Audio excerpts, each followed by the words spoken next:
Hello friends. तो last episode में आप लोगों ने देखा था डोफी ने लूफी और लॉ इन दोनों को ही पकड़ लिया था। अब आइए शुरू करते हैं। ड्रेस रोजा के प्रिमुला एरिया में डोफ्लामिंगो के पपेट लोगों को मार रहे होते हैं। वहां पे जानवर भी छुट्टा घूम रहे होते हैं, लेकिन नेवी बहुत अच्छे से उन्हें कंट्रोल करती है। वो उनके ऊपर बेहोशी वाली गोलियां यूज करते हैं और वो जानवरों को बेहोश कर देते हैं। जो लोग डोफ्लामिंगो के कंट्रोल में होते हैं उन्हें भी बेहोश कर देते हैं और इस तरीके से पूरी सिचुएशन को कंट्रोल कर रहे होते हैं। इसके बाद मायनाड के पास खबर आती है कि फुजीतोरा और साबू की बैटल खत्म हो चुकी है और उन दोनों के बीच में टाई हुआ है। मायनाड ये सुनकर एकदम खौफ में आ जाता है कि नेवी की एडमायरल इतनी बड़ी ताकत होती है, वो साबो से हार तो नहीं सकता, मतलब टाई तो नहीं हो सकता है।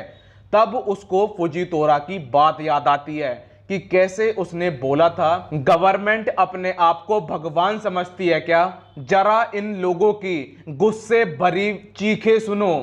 इसके बाद मायनाड बोलता है कि हम लोग पायरेट्स को बाद में धरेंगे, पहले हमारा काम है कि हम डोफ्लामिंगो को रोकें। इसके बाद हमें दिखाया जाता है लूफी, जिसके ऊपर डोफी का क्लोन और बेलेमी एक साथ हमला कर देते हैं। लूफी यूज करता है गोमू गोमू नो ऑक्टोपस स्टैंप और वो उन दोनों से बचने में कामयाब होता है, लेकिन अंत में वो डोफी के क्लोन से मार खा ही जाता है। इसके बाद लूफी अंदर गिर जाता है। डोफी बोलता है, तुम्हें पता है जब एक सेलेस्टियल ड्रैगन इंसानों के हत्थे चढ़ता है तो क्या होता है? इंसान बहुत ही निर्दयी होते हैं। लूफी बोलता है, तुम क्या बात कर रहे हो? डोफी बोलता है, चलो फिर शुरुआत करते हैं मृत्यु दंड से। लॉ, सबसे पहले तुम मरोगे। लॉ बोलता है कि मुझे एक बात समझ में नहीं आई, अगर तुम पहले एक सेलेस्टियल ड्रैगन थे तो तुम अभी तक उनकी पावर कैसे यूज कर पा रहे हो? क्योंकि अगर मैं बात कर लूं CP0 की, तो वो सीधे वर्ल्ड गवर्नमेंट के ऑर्डर पे काम करते हैं, तो तुम उनका यूज कैसे कर पा रहे हो? डोफी बोलता है, मैं एक नेशनल ट्रेजर के बारे में जानता हूं। लॉ बोलता है, नेशनल ट्रेजर?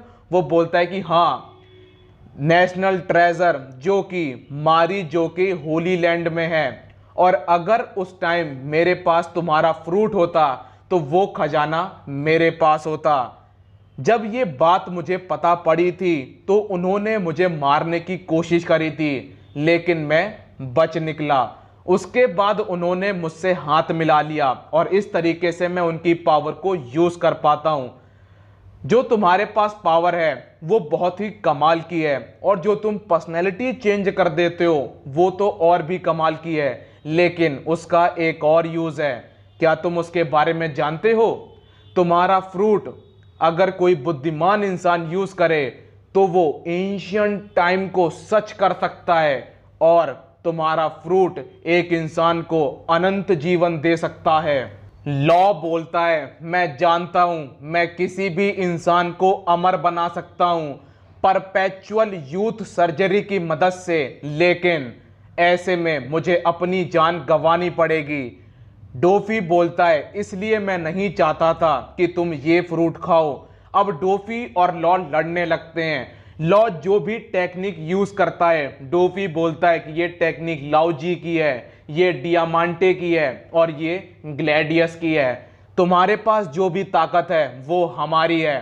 अब डोफी और लॉ लड़ने लगते हैं और फिर शुरू होती है बैक स्टोरी। लॉ 10 साल का होता है और वो डियामांटे से लड़ाई कर रहा होता है। इसके बाद ट्रेबॉल बोलता है, डोफी के पास इतना टाइम नहीं है कि वो बच्चों के साथ खेले। लॉ बोलता है कि मेरे पास भी ज्यादा समय नहीं है, 3 साल 2 महीने के अंदर मैं मर जाऊंगा, इसलिए जितना ज्यादा हो सके मैं उतनी ज्यादा तबाही मचाना चाहता हूं। ट्रेबॉल बोलता है कि हमारा मास्टर बच्चों को भी भर्ती करता है, वहां पर बेबी 5 और बफेलो भी होते हैं। वो बोलते हैं कि ये भी बच्चे तुम्हारे ही साथ के हैं। इसके बाद वहां पर आता है कोराजोन, जो कि फैमिली का एग्जीक्यूटिव होता है। लेकिन उसे बच्चे बिल्कुल पसंद नहीं होते हैं। वो लॉ को पकड़ता है और बाहर फेंक देता है, वो भी ऐसी जगह पर जहां पर बहुत ज्यादा स्टील होती है। लॉ का सर फट जाता है। लॉ बोलता है ये कैसा हैवान है। लॉ अकेले बैठा हुआ होता है, लेकिन उसकी निगाहें कोराज़ोन के ऊपर होती हैं।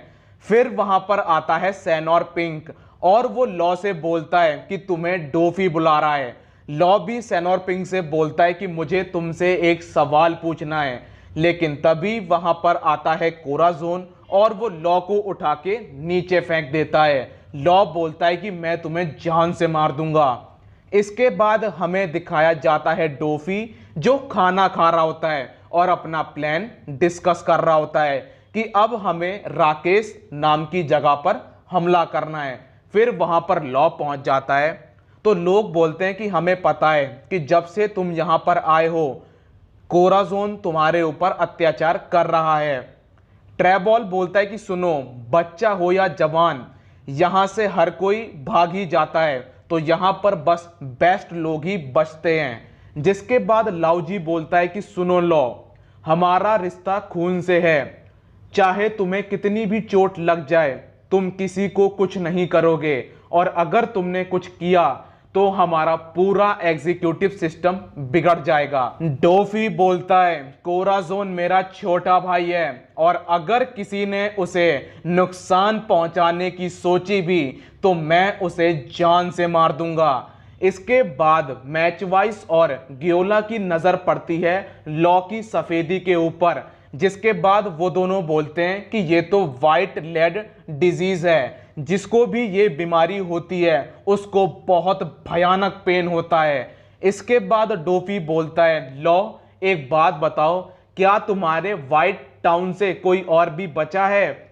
लॉ बोलता है कि मुझे नहीं पता, लेकिन मैं तो जिंदा हूं। डोफी बोलता है तुम कैसे बचे? वो बोलता है कि मैं डेड बॉडी के अंदर दुपक गया था और वैसे ही मैं बचने में कामयाब हुआ हूं। मुझे अब किसी भी चीज पर भरोसा नहीं है और ना ही मैं मरने से डरता हूं।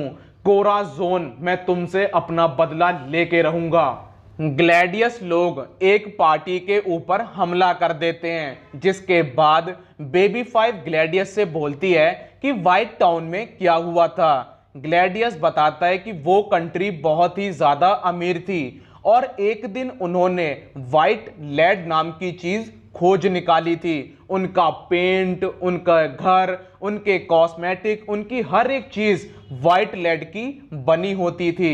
इसके बाद हमें दिखाया जाता है लॉ जो अपने पापा के साथ पढ़ाई कर रहा होता है। फिर वहां पर उसकी छोटी बहन आती है, उसकी मॉम भी आती हैं और ये लोग घूमने का प्लान बनाते हैं। इसके बाद हमें दिखाया जाता है डोफी जो कि अपने कमरे में सो रहा होता है। ग्लैडियस बोलता है वर्ल्ड गवर्नमेंट ने एक दिन जियोलॉजिकल सर्वे करवाया, लेकिन फैक्ट की बात तो यह है कि उन्हें सच पता था कि ये एक पॉइजन है। लाउजी बोलता है कि ये एक ऐसा पॉइजन है कि ये छूने से ही आपको अपना शिकार बना लेता है। जिसके बाद ग्लैडियस बोलता है कि जिस भी इंसान को ये बीमारी होती है उसकी पीढ़ी की जो जीने का समय होता है वो घटते चले जाता है। जैसे कि अगर एक इंसान 100 साल जी रहा है तो उसके आने वाली पीढ़ी 70 साल जिएगी, जो उसके आगे आने वाली पीढ़ी होगी वो 50 साल, ऐसे कर करके सबका समय कम होता चला जाता है। ये बात वर्ल्ड गवर्नमेंट को पता थी, ये बात जो अमीर लोग थे उनको भी पता थी, लेकिन उन्होंने व्हाइट लेड की खुदाई नहीं रुकवाई। लॉ, उसकी छोटी बहन, उसकी मम्मी, ये लोग फेस्टिवल में घूमने जाते हैं, लेकिन तभी उसकी बहन जमीन पे गिर पड़ती है। इसके बाद वहां पर और लोग भी गिरना शुरू हो जाते हैं। किसी के बाल सफेद, किसी का शरीर सफेद। ये बीमारी फैलने लगती है। जो आसपास की कंट्रीज होती हैं वो अपने आप को क्वारंटाइन कर लेती हैं। बाद में वो लोग फैसला करते हैं कि भैया कहीं ये बीमारी छूलने से ना फैलती हो, तो वो लोग इन्हें मारना शुरू हो जाते हैं। वो लॉ के मम्मी पापा को मार देते हैं, उसकी छोटी बहन को मार देते हैं, कंट्री में हर एक इंसान को मार देते हैं, बस लॉ बचता है।